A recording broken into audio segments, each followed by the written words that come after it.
اللہ الرحمن الرحیم۔ السلام علیکم۔ پروگرام الکلام میں خوش آمدید۔ میں ہوں آپ کا میزبان محمد شعیب رضا۔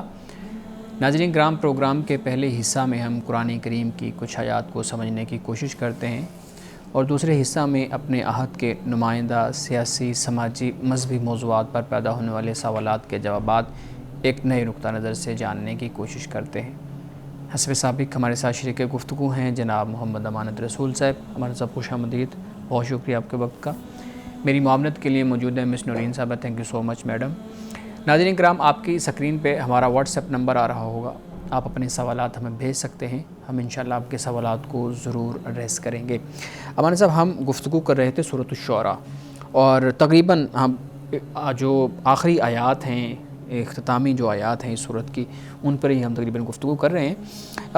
اپنی گفتگو کا آغاز کیجیے گا، آیت نمبر 210 سے ہم نے ابتدا کرنی ہے۔ بسم اللہ الرحمن الرحیم۔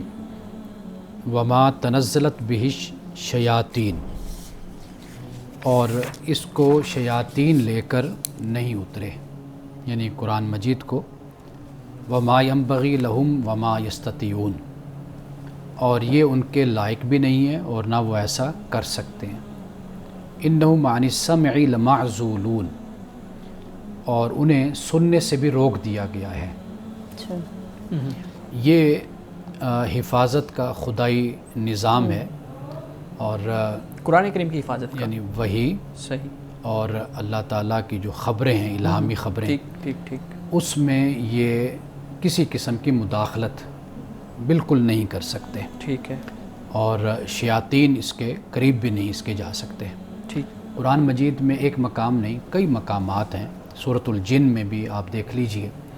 اس کے علاوہ سورۃ الصافات ہے کہ جہاں پہ اللہ پاک یہ فرماتا ہے وَحِفْظًا مِّن كُلِّ شَيْطَانٍ مَارِدٍ لَا يَسَّمَّعُونَ إِلَى الْمَلَإِ الْأَعْلَى وَيُقْذَفُونَ مِّن كُلِّ جَانِبٍ دُحُورًا وَلَهُمْ عَذَابٌ وَاصِبٌ إِلَّا مَنْ خَطِفَ الْخَطْفَةَ فَأَتْبَعَهُ شِهَابٌ ثَاقِبٌ۔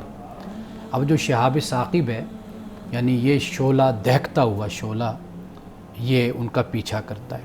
تو اللہ تعالیٰ نے قرآن کی حفاظت کے لیے یہ انتظام کیا کہ جو آسمان ہے اس کی طرف کوئی شیطان نہیں جا سکتا کوئی سنگن لینے کے لیے۔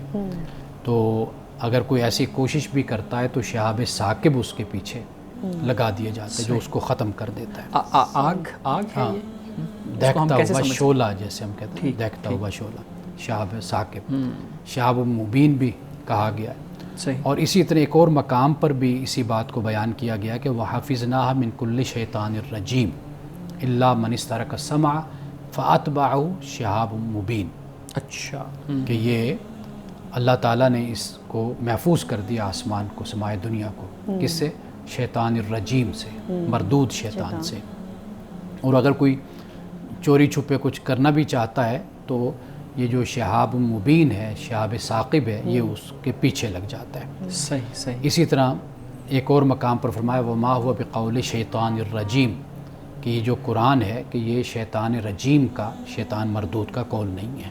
صحیح، ٹھیک۔ تو لہٰذا سورۃ الواقعہ کو آپ پڑھ لیجئے، سورۃ الجن کو پڑھ لیجئے، سورۃ الحجر کو پڑھ لیجئے، اور سورۃ الصافات کو دیکھ لیجئے، تو یہ مختلف مقامات پر اللہ نے اس بات کو بیان کر دیا۔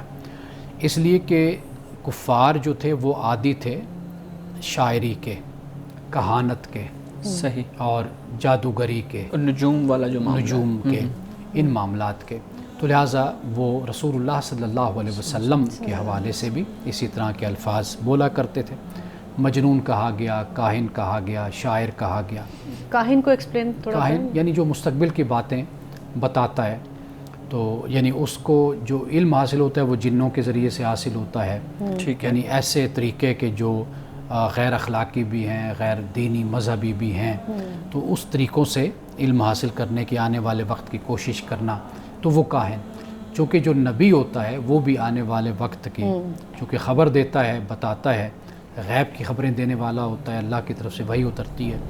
تو یہ ان دونوں میں فرق سمجھنے کے بجائے اپنی سرکشی کی وجہ سے اور اپنے اس تعصب کی وجہ سے اسی چیز پر جڑ جاتے تھے۔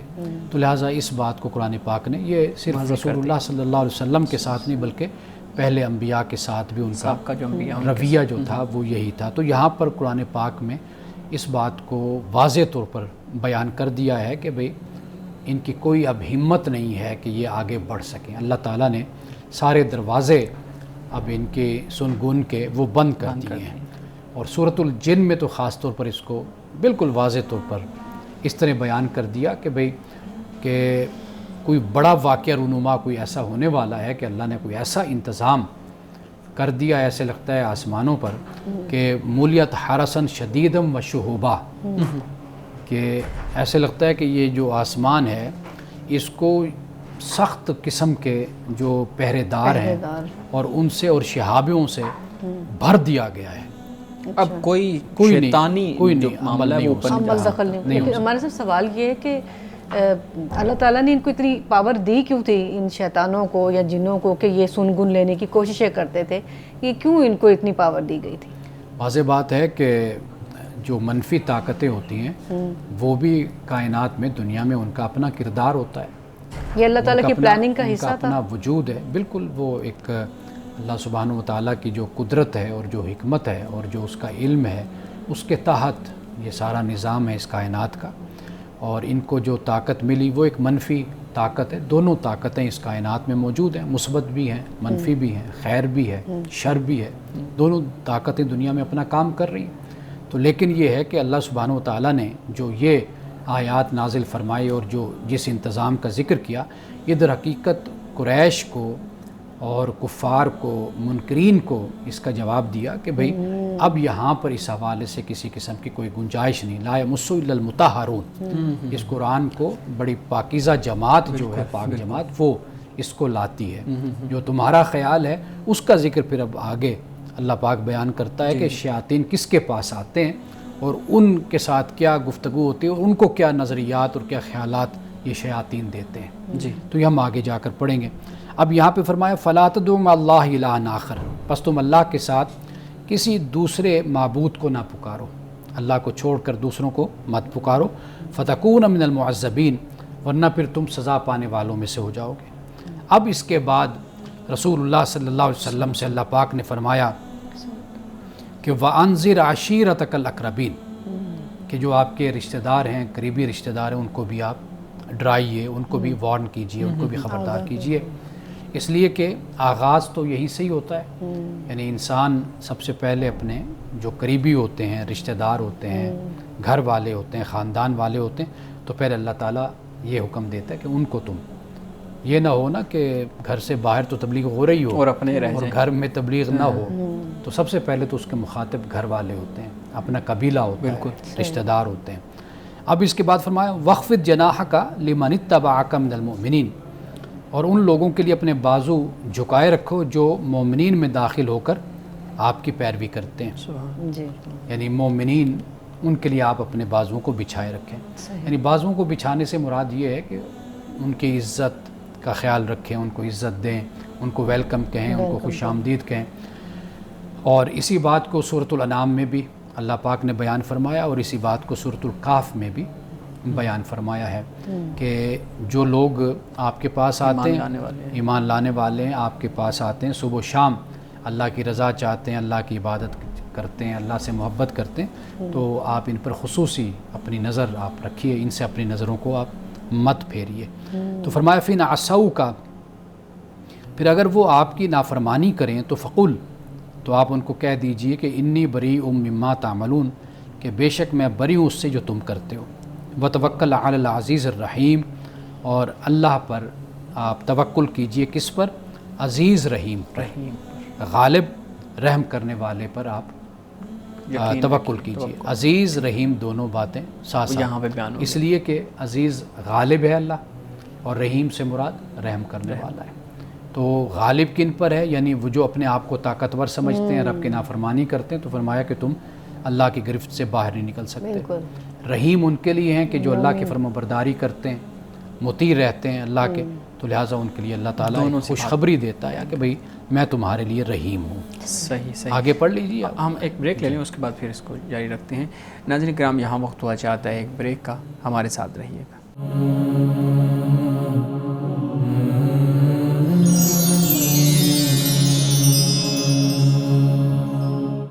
پروگرام میں ایک دفعہ پھر خوش آمدید.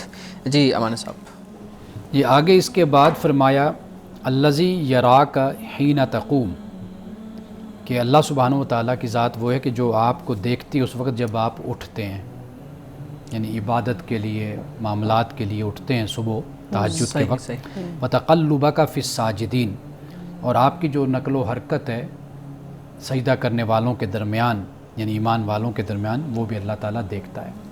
تقلب، انہ هو السمیع العلیم، بے شک وہ سننے والا جاننے والا ہے. یہ بہت ہی ایک جسے کہیں دل برانہ اور پیار بھرا ایک انداز ہے جو اللہ اپنے محبوب پیغمبروں کے لیے، نبیوں کے لیے اختیار فرماتا ہے. حضرت موسیٰ علیہ السلام کے لیے بھی یہ فرمایا کہ وَلِتُسْنَا عَلَىٰ عَيْنِي، کہ ہم نے جو آپ کو اے موسیٰ جو گزارا ان حالات سے، ہم چاہتے یہ تھے کہ ہماری آنکھوں کے سامنے، ہماری سرپرستی میں، ہماری نظروں میں آپ کی تیاری ہو، آپ کی پرورش ہو. تو وہاں پر وَلِتُسْنَا عَلَىٰ عَيْنِي کے الفاظ ہیں. رسول اللہ صلی اللہ علیہ وسلم کے لیے غالباً سورۃ الطور میں یہ فرمایا وَاصْبِرْ لِحُکْمِ رَبِّکَ فَإِنَّکَ بِأَعْیُنِنَا، کہ آپ اپنے رب کے حکم کا انتظار کیجئے. آپ فَإِنَّکَ بِأَعْیُنِنَا، اے نبی آپ ہماری آنکھوں میں ہیں، ہماری نظروں میں ہیں. اور آگے فرمایا وَسَبِّحْ بِحَمْدِ رَبِّکَ حِینَ تَقُومُ، کہ اپنے رب کی حمد کے ساتھ تسبیح کیجئے جب آپ اٹھیں. جب آپ اٹھتے ہیں یعنی صبح، تو اس وقت آپ اپنے رب کی حمد کے ساتھ تسبیح کیجئے. تو یہاں پہ فرمایا کہ بھئی یہ بھی ایک تسلی، تشفی کا انداز ہو جاتا ہے نا، کہ آپ میرے حکم کا انتظار بھی کیجئے. اور پھر یہ ہے کہ آپ اگر حکم نہیں آ رہا نا تو پریشان نہ ہو جائیے. فَإِنَّكَ بِأَعْیُنِنَا، آپ ہماری نظروں میں ہیں، ہماری آنکھوں میں. اور جس طرح کے حالات کے اندر یہ پھر یہ آیات نازل ہو رہی ہیں، تو یہاں پر پھر وہی انداز اللہ پاک فرماتا ہے کہ اللہ آپ کو دیکھتا ہے جب آپ اٹھتے ہیں، اور آپ کا کی جو نقل و حرکت ہے سجدہ کرنے والوں میں، ایمان والوں میں، اللہ اس کو دیکھ رہا ہے. انہ هو السمیع العلیم، بے شک وہ سننے والا جاننے والا ہے. یعنی تقلب سے مراد مصروفیات، مشغولیات، سرگرمیاں ایمان والوں میں آپ موجود ہیں، اور آپ کی سرگرمیاں چل رہی ہیں، معاملات چل رہے ہیں، سیاسی معاملات ہیں، عسکری ہیں، معاشرتی ہیں، سماجی ہیں، خاندانی ہیں، یہ سب معاملات چل رہے ہیں، تو اللہ تعالیٰ آپ کو دیکھ رہا ہے. اب پہلے رسول اللہ صلی اللہ علیہ وسلم کے انفرادی طور پہ عبادت کے اٹھنے کا ذکر ہے کہ جب آپ صبح اٹھتے ہیں تو اس وقت بھی اللہ رب العزت اس چیز کو دیکھتا ہے. اور جب آپ ایمان والوں کے اندر ہوتے ہیں، لوگوں کی جماعت میں ہوتے ہیں، تو اس وقت بھی اللہ رب العزت اس چیز کو دیکھتا ہے. یعنی آپ یوں کہہ لیجئے کہ ہر لمحہ کہ نبی آپ ہماری نظروں میں، انفرادی طور پہ بھی اور اجتماعی طور پہ بھی. ہاں، ہماری نظروں میں ہیں آپ، ہر لمحہ آپ کا ایسا ہے. تو یہ ایک محبت کا اور تسلی بھی دے دی گئی کہ بھئی آپ اپنے آپ کو تنہا نہ خیال کریں. ما ودعک ربک وما قلی، نہ رب نے آپ کو چھوڑا اور نہ آپ سے وہ ناراض ہوا. کچھ الفاظ ایسے ہوتے ہیں کہ مختصر ہوتے ہیں پر بہت ہی، جیسے آپ نے اتنا پیارا خود ہی لفظ استعمال کیا، دل برانہ. کیا بات ہے. اچھا، تو اب ہم کچھ آیات پڑھ سکتے ہیں. اب اس کے بعد فرمایا، اب یہ آپ دیکھیے کہ سورۃ الشعراء کو ہم نے شروع سے پڑھا اور یہاں تک ہم پہنچے. اللہ نے اپنے رسولوں کا تعارف بھی کروا دیا، ان کے کردار اور اخلاق کو بھی بتا دیا، اور ان کی جو للہیت ہے، اخلاص ہے، تقوی ہے، اس کو بھی بیان کر دیا. قوم کا بھی، مخاطبین جو ہیں ان کا بھی ذکر ہو گیا. اب اللہ تعالیٰ نے رسول اللہ صلی اللہ علیہ وسلم کا ذکر کیا. یہ ہم نے پہلے گزشتہ پروگرام میں ہم نے یہاں پر پڑھا تھا. تو آپ کے ذکر کے بعد اب اللہ نے جو وہ ان کا الزام تھا اس کو بھی یہاں پر بیان کر دیا. ہاں، اب پھر اس کے بعد اختتام جو ہوا وہ رسول اللہ صلی اللہ علیہ وسلم کے ساتھ ایک محبت کا جو انداز ہے وہ اختیار کرتے ہوئے اپنی رحمت کا اظہار کیا کہ آپ کی ہم حفاظت کرنے والے ہیں. صحیح، ٹھیک ہے. اب اس کے بعد ذکر ہوتا ہے شیاطین کا. اچھا، اگر ہم اس کو الگ رکھنا چاہیں تو ہم اگلے پروگرام میں بھی اس کو، تاکہ وہ ہمارا ریدم نہ ٹوٹے، ہم اس پہ تفصیل سے بات کر لیں. ٹھیک ہے، بالکل بہتر میرے خیال میں یہی ہے کہ ہم اس پہ تفصیل سے بات کر لیں. اور صاحب یہ تو آپ نے بہت خوبصورت انداز میں بتایا کہ اللہ رب العزت کس طریقے سے اپنے انبیاء، اپنے رسول کے ساتھ ایک پیار اور محبت اور ان چیزوں کا اظہار فرماتا ہے. میں چاہوں گا کہ پچھلے جو ہمارا پہلا پارٹ تھا اس میں آپ نے ذکر کیا تھا عاملین کا، شیاطین کے ذریعے خبریں معلوم کرنا، اور اس سارے ذکر کے تناظر میں ایک سوال کرنا چاہوں گا کہ ہمارے ہاں بھی لوگ عاملوں سے اپنی قسمت معلوم کرتے ہیں، یا آپ کہہ لیں کہ اپنے فیوچر کے بارے میں خبر لینے کی کوشش کرتے ہیں. ہم کوئی میچ دیکھتے ہیں، ہمارے یہاں کرکٹ میچ بہت شوق سے دیکھا جاتا ہے، اس میں بھی ہم کبھی کبوتر سے اور کبھی چڑیا سے اور کبھی کسی چیز سے یا کبھی عاملوں کو ہم بٹھا کے ہم دیکھتے ہیں سوشل میڈیا پہ ساری خبریں لی جا رہی ہوتی ہیں. یہ تناظر بھی اسی طرح ہوگا، اسی طرح سمجھا جائے گا کہ شیاطین کے ذریعے خبر لینا اور پھر پریڈکشن کر دینا کہ یہ جیتے گا، یہ ہارے گا، اس کی لاٹری نکلے گی، اس کی نہیں نکلے گی، یہ بھی اسی تناظر میں ہوگا؟ بنیادی بات وہ یہ ہے کہ اس کا جو پس منظر ہے، ایک تو کافر ہیں، یہ مشرکین ہیں، اور اس کا جو پس منظر ہے وہ بالکل دین کے خلاف ہے. یعنی وہ بت پرستی کرتے ہیں، شیاطین کو اپنا خدا مانتے ہیں، ان کو ایک باقاعدہ قوت تسلیم کرتے ہیں.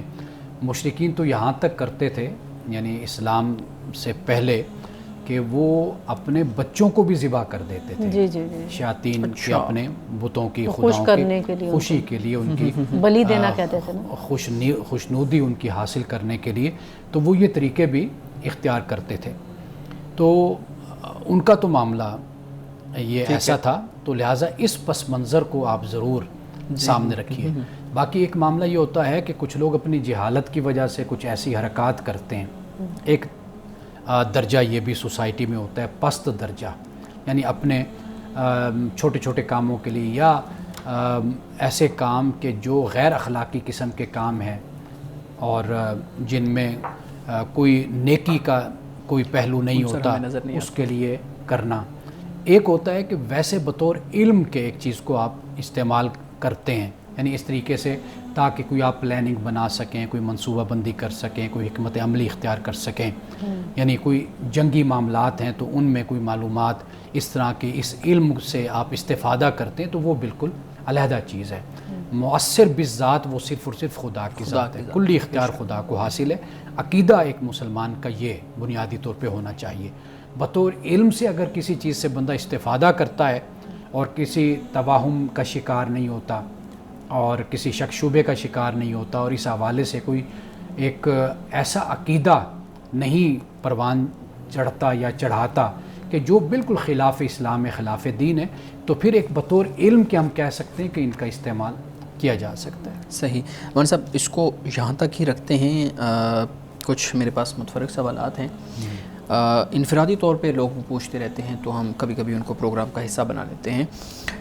آج کل بالکل جو بھی روایات ہمارے یہاں بیان کہتے ہیں کسی بھی مہینے کے حوالے سے، اکثر طور پر جیسے شعبان المعظم کے حوالے سے بیان کی جاتی، اس کے بارے میں بھی محدثین نے یہی کہا ہے کہ ان روایات کا کوئی سر پیر نہیں ہے، بلکہ یہ جو آپ یہ سنتے ہیں کہ رسول اللہ صلی اللہ علیہ وسلم سے منسوب یہ قول کیا جاتا ہے کہ اللہ فرماتا ہے کہ جو شعبان کا مہینہ یہ رجب کا مہینہ میرے رسول کا مہینہ ہے، یا شعبان کا مہینہ امت کا مہینہ ہے، یا رمضان کا مہینہ اللہ کا مہینہ ہے. تو یہ تمام روایات یہ من گھڑت ہیں. صحیح. اور سب اسی سے متعلق کچھ اور سوالات ہیں، میں کہ بریک لے لیں تاکہ ہم آرام سے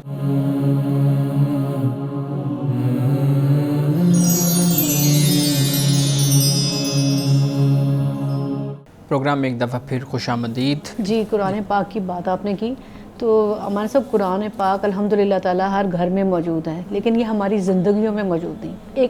ایک ساتھ ایک اور بات جوڑوں گی، جیسے ملائیشیا میں دیکھیں، وہاں پہ مردوں کے علاوہ خواتین کے لیے بھی جا بجا باجماعت نماز کا اہتمام ہے، کیونکہ یہی بات سنی ہوتی کہ وہ ان کے کلچر میں ہے نماز کا اہتمام کرنا.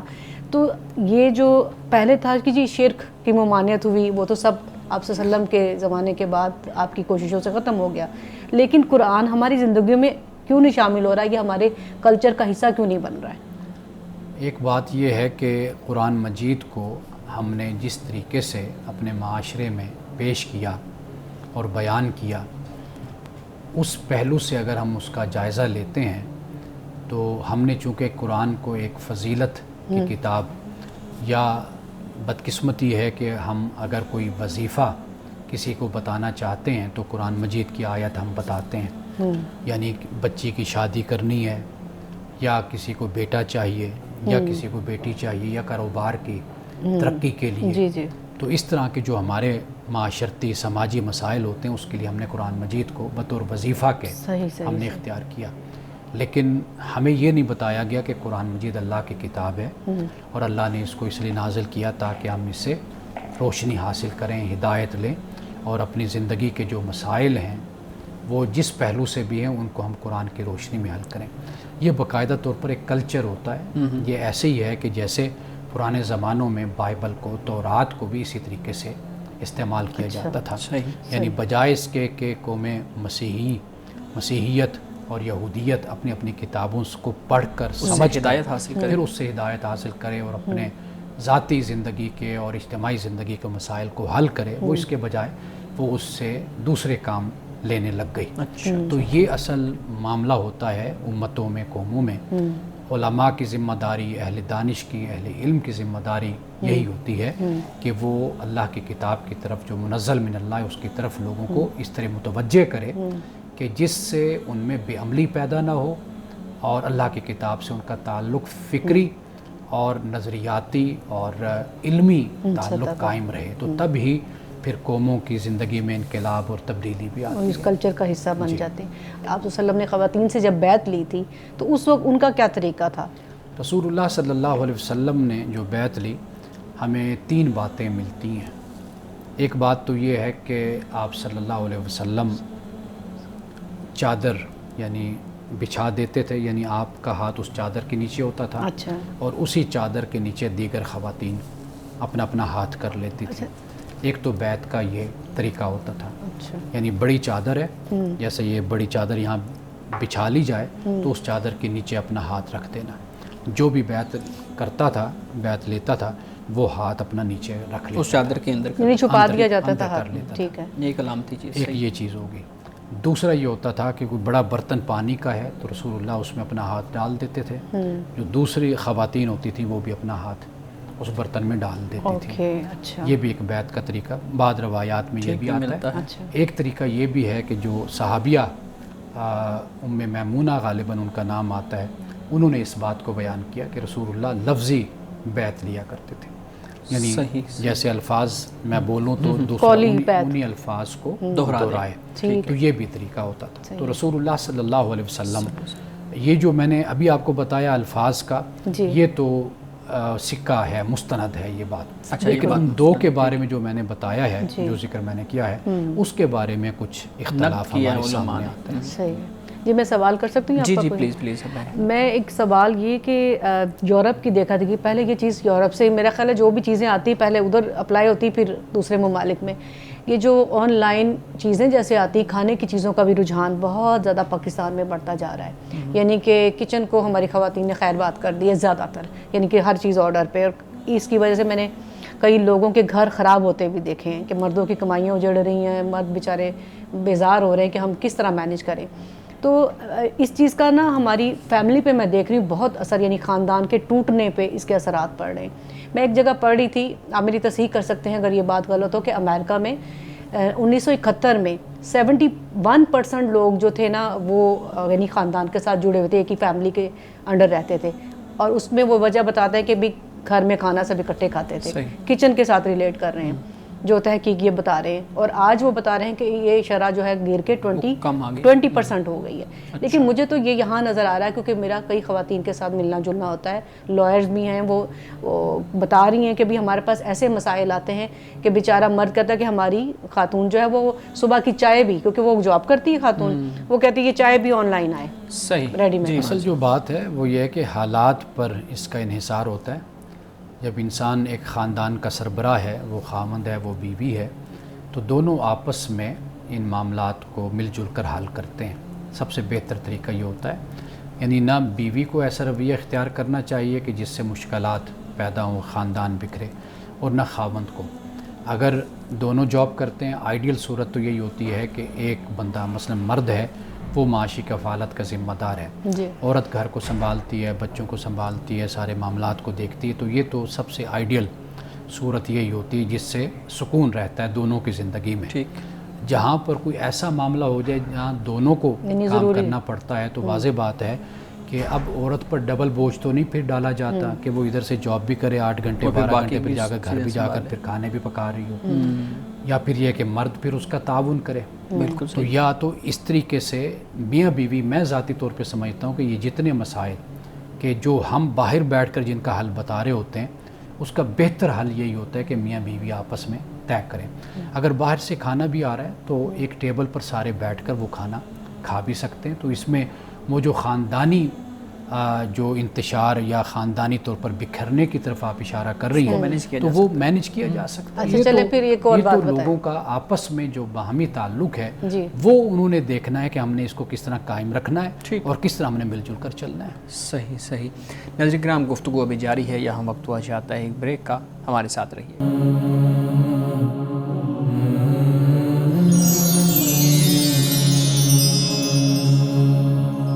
پروگرام میں ایک دفعہ پھر خوش آمدید. امان صاحب، ایک اور سوال ہمارے ناظرین کی طرف سے پوچھیں جی. اولاد کے حصول کے لیے ہم بہت دیر سے دعائیں کر رہے ہیں اللہ رب العزت سے، لیکن آپ بتا دیں کہ اولاد کے حصول کے لیے کوئی دعا، اور پھر ساتھ انہوں نے یہ بھی لکھا ہوا ہے کہ اولاد نرینہ کے لیے. سب سے پہلے تو جو طریقہ کار ہے وہ یہ ہوتا ہے کہ آپ میڈیکلی علاج کرواتے ہیں. چیک اپ کرواتے ہیں. سب سے بہتر طریقہ اس سے پہلے یہ ہوتا ہے کہ جب شادی ہونے والی ہوتی ہے اس سے پہلے دونوں اپنا چیک اپ کروائیں، اپنا ٹیسٹ کروائیں. اگرچہ ہمارے معاشرے میں اس کو بڑا معیوب خیال کیا جاتا ہے اور بعد میں پھر نوبت طلاقوں تک پہنچ جاتی ہے، تو بہتر طریقہ یہ ہے کہ بہت سے ٹیسٹ ایسے ہوتے ہیں کہ جو لڑکی کے اور لڑکے کے ہو جانے چاہیے. بہت سے، یعنی اگر کوئی ڈیفیشنسیز ایسی ہوتی ہیں کہ جنہیں حل کیا جا سکتا ہے تو وہ میڈیسن کے ذریعے سے اس کو حل بھی کیا جاتا ہے. یا جیسے مثال کے طور پر فرٹیلیٹی کی جس بات کی جاتی ہے تو اس کو بھی میڈیسن کے ذریعے سے بڑھایا جا سکتا ہے، بہتر اب تو کیا جا کافی سکتا ہے، مسائل کا حل کیا جا سکتا ہے. تو یہ جو شرما شرمی ہوتی ہے یا کچھ ہم نے اپنی بنائی ہوئی روایات اور رواج ہوتے ہیں، تو اس سے ہمیں باہر نکلنا ہوگا. صحیح. یعنی جو مشکلات ہمیں بعد میں دیکھنی ہیں، کیوں نہ ہم پہلے ان مشکلات کو حل کر لیں. ایک تو بنیادی بات یہ ہے. دوسرا یہ ہے کہ اگر کوئی اس طرح شادی کے بعد کا مسئلہ ہے تو بہتر طریقہ میڈیکلی اس کا ٹریٹمنٹ ہوتا ہے، وہ کروایا جائے. ہاں، اللہ سبحانہ و تعالیٰ سے دعا کی جائے، یعنی 5 وقت کی نماز، جنہوں نے یہ سوال کیا ہے 5 وقت نماز پڑھیں اللہ تعالیٰ سے اور دعا کریں اللہ تعالیٰ سے، مانگیں کہ اللہ تو ہی دینے والا ہے، اور اللہ تعالیٰ سے لو لگائیں، اللہ تعالیٰ کے ساتھ یقین کے ساتھ اور اللہ سے گریہ وزاری کے ساتھ، خود جسے کہتے ہیں سپردگی کے ساتھ خدا سے مانگے، اللہ تعالیٰ ضرور دے گا. اور پھر یہ جو مانگا جاتا ہے کہ اولاد نرینہ، اور یعنی کتنے افسوس کی بات ہے، یعنی آپ اللہ تعالیٰ سے اولاد مانگیں، اللہ تعالیٰ جو بھی آپ کو دے یہ مانگا کریں کہ اللہ تعالیٰ سلامت بدن اور سلامت ذہن اس کے ساتھ اولاد عطا کرے. یعنی خدا نہ خواستہ بیٹا ہو اور اگر وہ جسمانی طور پر اپاہج اور معذور ہے تو پھر آپ کیا کریں، یا ذہنی طور پر.